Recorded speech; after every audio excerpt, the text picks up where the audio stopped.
Yo, what's good NFL fans? Welcome back to Touchdown Kingdom, the hub of all the latest NFL news and content. In today's video, we're going to recap Week 3 in the NFL. If you guys enjoy this video, please make sure you smash that subscribe button and don't forget to like it as well. I'm super excited to dive into this video because Week 3 was pretty insane with a lot of awesome games to recap. But before we hop into the video, we're just going to hear a quick word from the sponsor, BetUS. Bet with the 3-decade leader, BetUS. Join now for 125% bonus or 200% bonus with crypto. Use my promo code TDKingdom and bet sports, casino, horses, pop culture, and more at betus.com. You bet, you win. You get paid. BetUS. So starting off on Thursday Night Football last week, we had the Carolina Panthers taking on the Houston Texans. The last time the Panthers started 3-0, they finished the year 15-1 and went to the Super Bowl.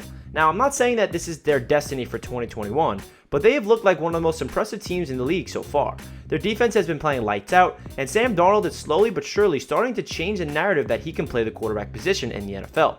On top of this, the injury to Christian McCaffrey doesn't look as bad as they originally thought, so the Panthers could find themselves in a position to make a nice little run this year. It could be fun to watch. The New Orleans Saints defeated the New England Patriots 28-13. Patriots rookie Mac Jones definitely had his worst performance so far of his rookie season. All the other rookie quarterbacks had their struggles this week, including Mac Jones. While the Saints haven't had a perfect start to the 2021 season, I don't think anyone expected them to be playing as well as they are. I don't know if Jameis Winston is the answer for future New Orleans Saints, but he can certainly be a great placeholder for the season. Anything can happen when you have a great head coach like Sean Payton, so we'll see what happens for the Saints as the season progresses. The Buffalo Bills absolutely destroyed Washington in this game. Washington was just totally outgunned by the Bills. They did start to mount a bit of a comeback at one point, but it was continually swatted down by Josh Allen and the relentless Bills offense. Bills fans has to be pleased with how it's worked out so far for Josh Allen in his career, and the Bills look like they're on their way to yet another great year of football. Sean McDermott is my pick for Coach of the Year, and we saw why after watching a game like this.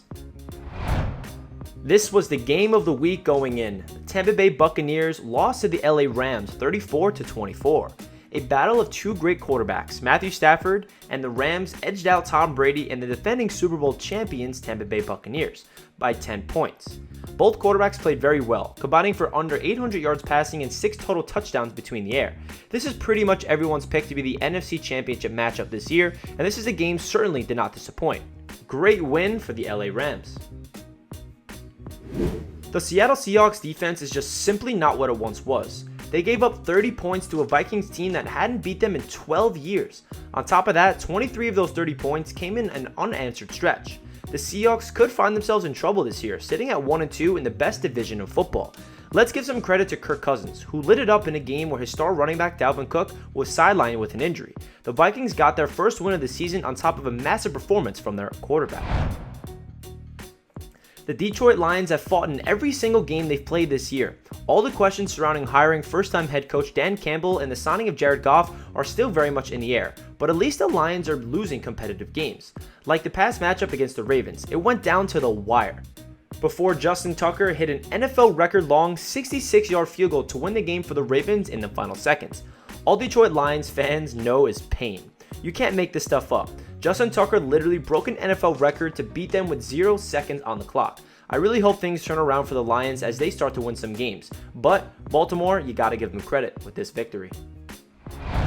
The Colts lost in Tennessee for the first time in 4 years. They are now 0-3 in the Carson Wentz era, and this is the worst start in a decade. Derrick Henry continued his monster start to the 2021 season by adding another 100-plus yard rushing performance in his resume. He finished with 113 yards on the ground and a 2-point conversion. The Titans come out on top in this game 25-16 and are now 2-1. Justin Fields was sacked more times than he completed passes in his debut as a starter for the Bears. They nettled 1 total passing yard for the entire game when you factor in the lost yards due to sacks, and finished with less than 50 yards of total offense. The fact that Matt Nagy implemented absolutely zero game plan to match the skill set of his rookie quarterback was blatantly obvious. I don't expect him to be the Bears head coach for much longer, but you do got to give the Browns a lot of credit as they definitely have one of the best running attacks in all of football. The Giants somehow found a way to lose to the Atlanta Falcons by a last-second field goal at home on the day they retired Eli Manning's jersey. While both teams looked completely lost to start 2021, the Falcons were able to grit out their first victory of the season on the road in a very hostile environment, good for the Atlanta Falcons. In what was probably the biggest upset of the weekend, the LA Chargers traveled to Arrowhead and beat Patrick Mahomes and the Chiefs on their own turf. Justin Herbert outdueled Mahomes, finished with 281 passing yards and a whopping 4 touchdown passes. The biggest storyline of the day, the Kansas City Chiefs are 1-2 and are sitting in last place in the AFC West through 3 weeks. How will this season end up shaking out for Mahomes and the gang? It must be interesting. The Bengals looked fantastic in a huge division win over their rivals, the Pittsburgh Steelers. Ben Roethlisberger looks like his playing days could be behind him, and I wouldn't be surprised if we saw a change at quarterback for the Steelers before the end of the season. On the other side, Joe Burrow was lights out for the Bengals, and his LSU connection with rookie wide receiver Jamar Chase looks like it could be the deadliest in the league. Joe Burrow was excellent with his highest grade quarterback of the week according to PFF, earning himself a 90.3. An exciting start of the year for the Bengals continues. The Cardinals continued their great start to the 2021 season and beat a struggling Jaguars team. Urban Meyer and Trevor Lawrence look lost as a quarterback head coach duo. But the Jaguars did get an incredible 109-yard return on a kick, which was tied for the longest play in NFL history. It was just an insane play, and the call from Gus Johnson made it even better. However, this wasn't enough to overcome Kyler Murray and the Cardinals. Jacksonville falls to 0-3 as Arizona remains undefeated. This game was a complete and utter disaster for the New York Jets, and the Broncos took full advantage. Jets rookie quarterback Zach Wilson continues to struggle in an offense that looks completely lethargic, and that's just putting it nicely. The coaching staff has a lot of work to do in New York.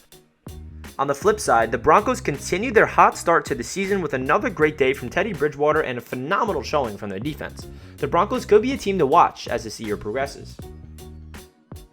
This was a hard-fought matchup that came down to an overtime field goal. Derek Carr looks like a potential MVP to start 2021 with 1,203 total passing yards and a QBR of 101.4. On the flip side, nobody expected Jacoby Brissett to show up for the Dolphins and lead them through a 28-point outing. The Dolphins certainly have some long-term concerns at the quarterback position, but they should be happy with how they played in this one, especially against a red-hot Raiders team.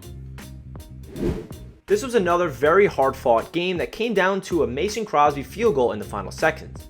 After being very evenly matched all game, the 49ers finally thought that they had pulled away with a victory after scoring a touchdown with 37 seconds left in the game.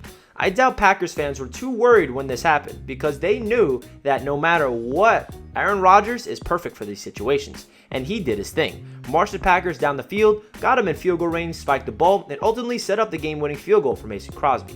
An electric finish and a tough loss for the 49ers on Sunday Night Football. And then finally, last night's game, we were treated to an NFC East division matchup on Monday Night Football to finish out the week, and the Eagles ultimately fell short to the Cowboys in a 41-21 point game. Dak Prescott looked fantastic in his first return to the Cowboys' home stadium since his gruesome injury in Week 5 of last season. He finished with a total of 238 total passing yards and 3 touchdowns, and led the Cowboys to a great victory at home. That's it for my Week 3 NFL recap here on Touchdown Kingdom. If you guys enjoyed this video, please do not forget to smash that like button and subscribe if you're new. Also, a quick shout out to the sponsor of today's video, BetUS. If you want to use my code TDKingdom, the link is down below in the description. Hope you guys have a fantastic day, and I'll catch you guys next time. Peace.